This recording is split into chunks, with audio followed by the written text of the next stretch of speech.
वो नदी जिसने कई सभ्यताओं को बनते और मिटते देखा। मैं बात कर रहा हूँ सतलुज नदी की। इसके बारे में बात करते हैं, जानते हैं। और देखिए, हमारा प्यारा भारत है, ये हमारा पड़ोसी पाकिस्तान है। लद्दाख, जम्मू कश्मीर, पंजाब, राजस्थान, गुजरात, 5 राज्यों की सीमा लगती है। ये चाइना है। लद्दाख, हिमाचल प्रदेश, उत्तराखंड, सिक्किम, अरुणाचल प्रदेश, 5 राज्यों की सीमा चाइना से भी लगती है। तो सतलुज का उद्गम कैलाश मानसरोवर के निकट फैले ऊंचे शुष्क और लगभग अलौकिक भू क्षेत्र में होता है। यहां से आप लोग देख रहे हैं कि ये उत्पन्न होती है। कौन सी? सतलुज नदी। यहां से ये आप देखिए, तिब्बत में उसे लांगचैन जांगवो कहा जाता है। वह पश्चिम की ओर बढ़ती है और सिपकीला के निकट भारत में प्रवेश करके किन्नौर की गहरी घाटियों में उतरती है। वहां नदी किसी मैदान की परिचित जलधारा नहीं दिखाई देती। वह मानो पत्थर के भीतर चलती हुई कोई प्राचीन शक्ति हो। भूविज्ञानिक सतलुज को हिमालय की उन पूर्ववर्ती नदियों में रखते हैं जिनकी जल व्यवस्था का निर्माण वर्तमान पर्वतीय भूगोल के पूर्ण रूप लेने से पहले शुरू हो चुका था। इसलिए यह भी दावा किया जाता है कि सतलुज और हिमालय एक दूसरे को बनाते हुए विकसित हुए हैं। और कह सकते हैं कि जैसे जैसे धरती की पपड़ी उठी, नदी पीछे नहीं हटी। उसने उभरती हुई पर्वत श्रेणियों को काटते हुए अपने लिए गहरी घाटियां बनाई। कुछ स्थानों पर वह पर्वत के सबसे ऊंचे और कठोर हिस्सों को लगभग अनुपयुक्त कोण पर चीरती हुई निकलती है। मानो पानी ने पत्थर से कहा हो कि तुम्हारी ऊंचाई मेरी दिशा नहीं बदल सकती। पश्चिमी हिमालय की प्राचीन नदी व्यवस्था और सतलुज के सिंधु तंत्र से जुड़ने की प्रक्रिया पर सबसे महत्वपूर्ण अध्ययन पीटर डोमिनिक क्लिफ्ट और जर्जी एस ब्लूसटाइन का शोध पत्र reorganisation of the western Himalayan river system after 5 million years ago है, जो 2005 में प्रतिष्ठित वैज्ञानिक पत्रिका नेचर में प्रकाशित हुआ। अरब सागर से प्राप्त तलछट और आइसोटॉप आंकड़ों के आधार पर यह अध्ययन बताता है कि लगभग 50 लाख वर्ष पहले पश्चिमी हिमालय की नदियों का व्यापक पुनर्गठन हुआ और आदिम सतलुज पश्चिम की ओर मुड़कर सिंधु नदी प्रणाली का हिस्सा बनी।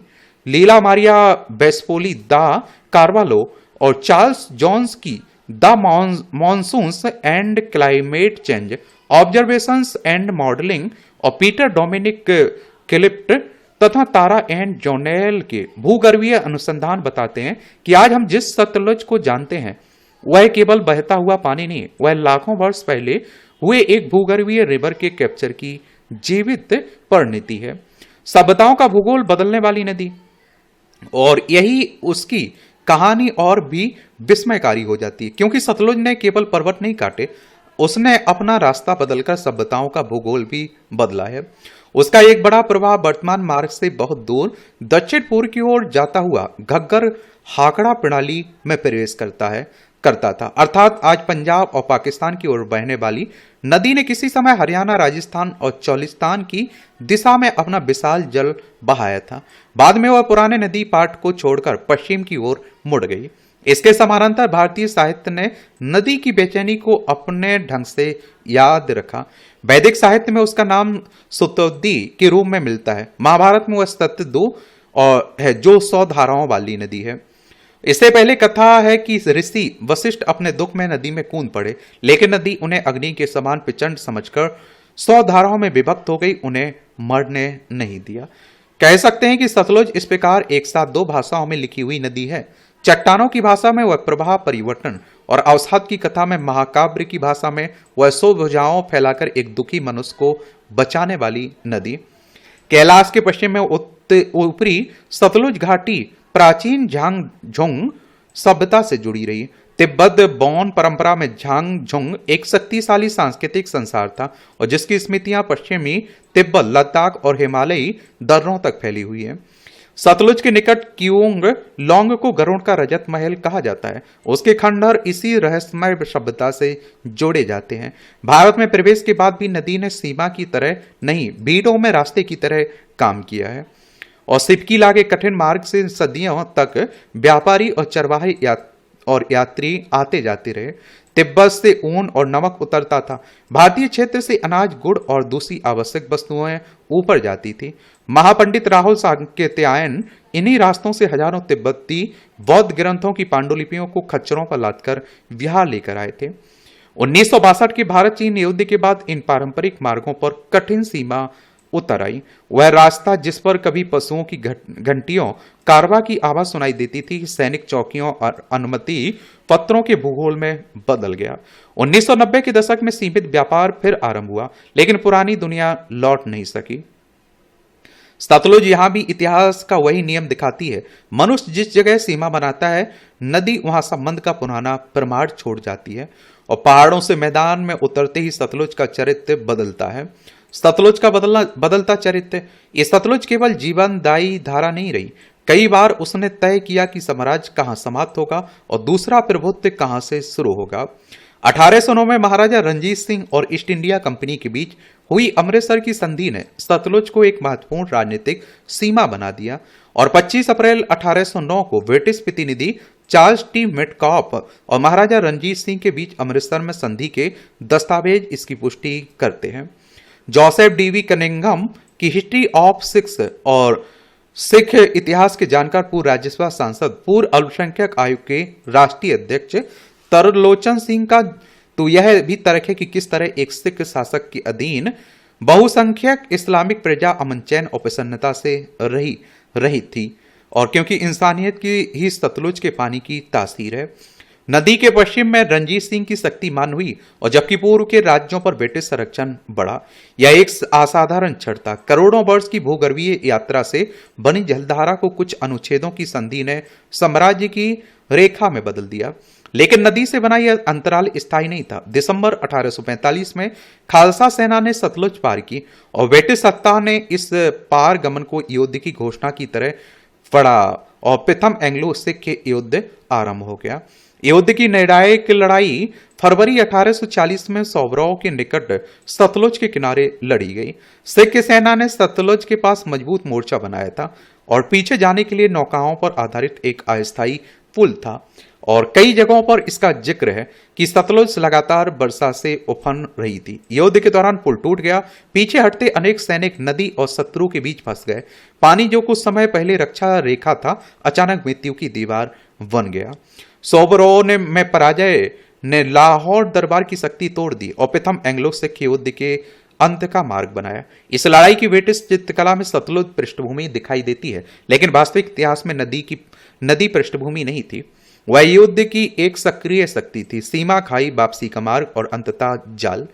ये ब्रिटिशर्स ने पंजाब पर विजय प्राप्त करने के बाद सतलुज को केवल नदी नहीं समझा, उन्होंने उसे नापी जा सकने वाली आय, नियंत्रित श्रम और नई कृषि भूगोल में बदलने की संभावना के रूप में देखा। नदी को नहरों, हेडवर्क्स और राजस्व अभिलेखों में अनुदित किया गया। बेहतर पंजाब, बहावलपुर और बीकानेर रियासत तक नहरों के जाल बिछा दिए गए पानी के लिए एक तरह से।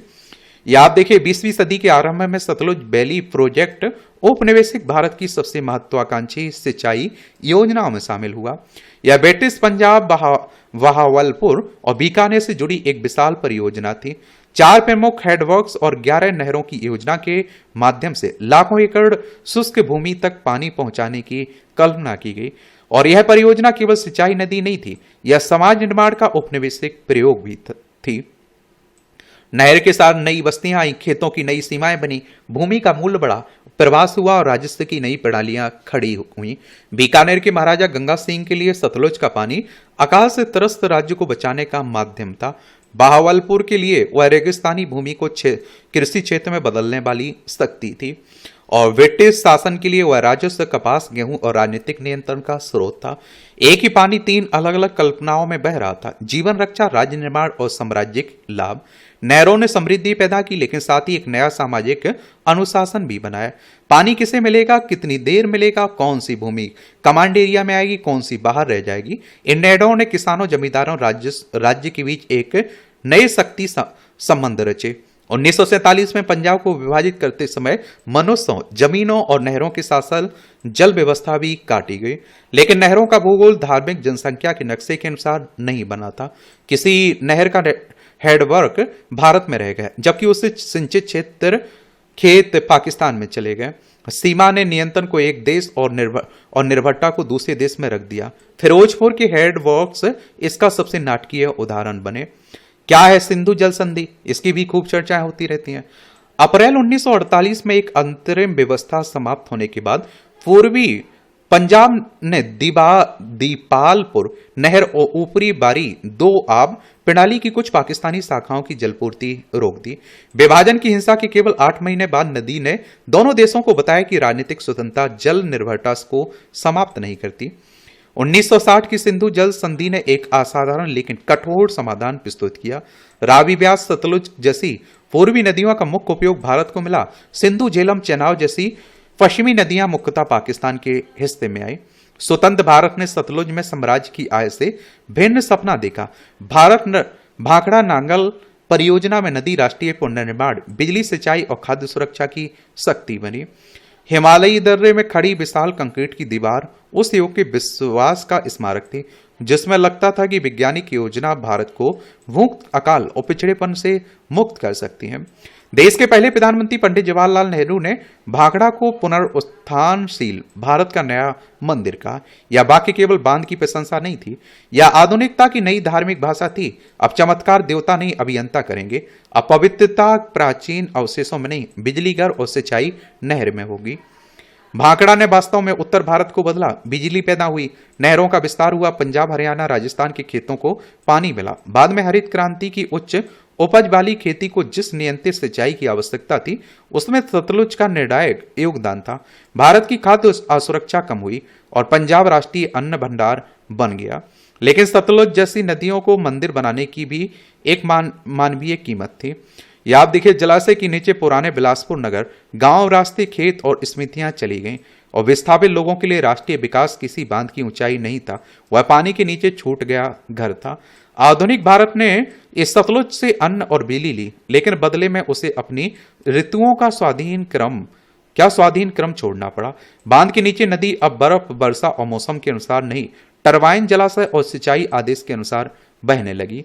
यही सतलुज के इतिहास की सबसे गहरी विडंबना है। जिस नदी ने पर्वतों को काटकर अपना मार्ग बनाया था, आधुनिक मनुष्य ने उसके सामने कंक्रीट की दीवार खड़ी कर दी। आज सतलुज के ऊपरी प्रवाह पर जल विद्युत परियोजनाओं, सुरंगों और सड़कों की श्रृंखला है। मैदानों में आप देखते हैं कि उसके पानी को नहरें दूर दूर तक ले जाती हैं और औद्योगिक नहरों के निकट प्रदूषित धाराएं उसमें मिलती हैं। वैज्ञानिक अध्ययन सतलुज घाटी को ऐसी जगह के रूप में देखते हैं जहां जलवायु, अपरदन और सक्रिय भूगर्भ एक दूसरे को निरंतर प्रभावित करते हैं। विचित्र ऐतिहासिक प्रतिध्वनि, यही कारण है कि सतलुज नाम की फिल्म का गायब होना एक विचित्र ऐतिहासिक प्रतिध्वनि पैदा करता है। अभी सतलुज मूवी आई ना, सतलुज के पूरे जीवन में मनुष्य ने बार बार उसे नाम देने, बांटने और नियंत्रित करने की कोशिश की, लेकिन सतलुज ने सभ्यता को बसते देखा और नदी पाट को रेगिस्तान में बदलते देखा। उसने कारवा देखे, सम्राट देखे और सैनिकों की अपने पानी में डूबते देखा। उसने विभाजन के शरणार्थी देखे, नहरों के बंद द्वार देखे, बांधों का कंक्रीट देखा और खेतों में उगता हुआ अनाज देखा, जिसने एक भूखे देश का भविष्य बदल दिया। अब उसने अपने नाम की एक फिल्म को आते और फिर स्क्रीन से गायब होते भी देखा, लेकिन किसी फिल्म को हटाने और किसी इतिहास को मिटाने के बीच वही अंतर है जो नदी पर बने बांध और नदी की संपूर्ण यात्रा के बीच होता है। बांध कुछ समय तक पानी रोक सकता है, वह नदी के उद्गम, पुराने मार्गों, छोड़े हुए अवसादों और समुद्र तक पहुंचने की उसकी स्मृति को समाप्त नहीं कर सकता है। तो ये कहानी किसकी? सतलुज नदी की। आप लोग क्या सोचते हैं? अपनी राय जरूर बता सकते हैं। आपका कोई सवाल हो, सुझाव हो तो जरूर आप लोग बता सकते हैं। धन्यवाद।